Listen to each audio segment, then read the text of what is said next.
Script. Vande Mataram के सभी 6 अंतरे अब अनिवार्य।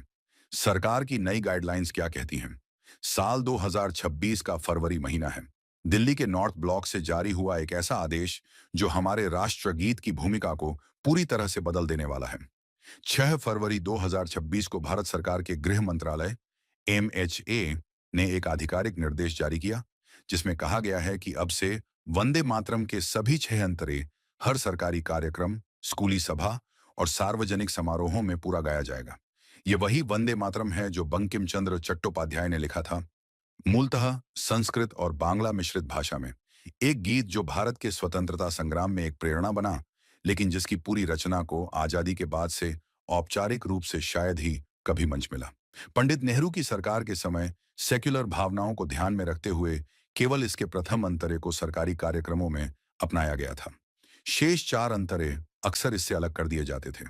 लेकिन अब 75 साल बाद भारत सरकार इसे मूल रूप में वापस लाने जा रही है, पूरे 6 अंतरे के साथ। गृह मंत्रालय के आदेश के अनुसार अब वंदे मातरम का आधिकारिक संस्करण तय कर दिया गया है।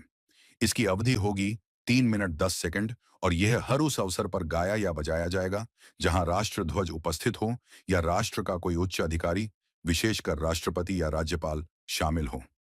जब राष्ट्रपति किसी सरकारी या सार्वजनिक कार्यक्रम में आते या जाते हैं, तब यह गीत बजाया जाएगा।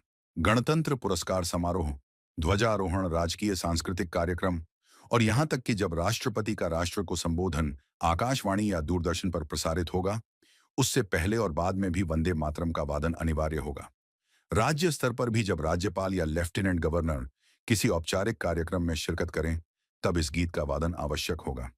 सिर्फ इतना ही नहीं, हर स्कूल में सुबह की प्रार्थना सभा में अब पूरा वंदे मातरम सामूहिक रूप से गाना अनिवार्य होगा। गृह मंत्रालय ने यह भी स्पष्ट किया है कि जब यह गीत बैंड द्वारा बजाया जाएगा, तो पहले एक ड्रम रोल होगा, जैसे मृदंग या नगाड़ा। मार्च करते समय 7 कदम पूरे होने पर गीत की शुरुआत होगी।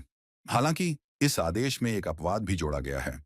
जब वंदे मातरम सिनेमा हॉल में किसी फिल्म या न्यूज़रील का हिस्सा हो, तब दर्शकों को खड़े होना अनिवार्य नहीं होगा।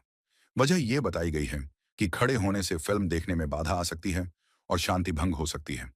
यह कदम ऐसे समय आया है जब वंदे मातरम के रचे जाने की 150वीं वर्षगांठ मनाई जा रही है।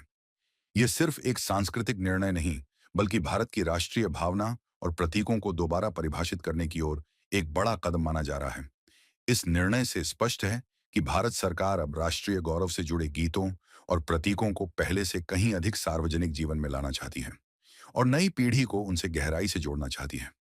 अब चाहे स्कूल हो या स्टेट फंक्शन, चाहे ध्वजारोहण हो या राष्ट्रपति का आगमन, वंदे मातरम अब पूरा और औपचारिक रूप से भारत के हर मंच पर गूंजेगा।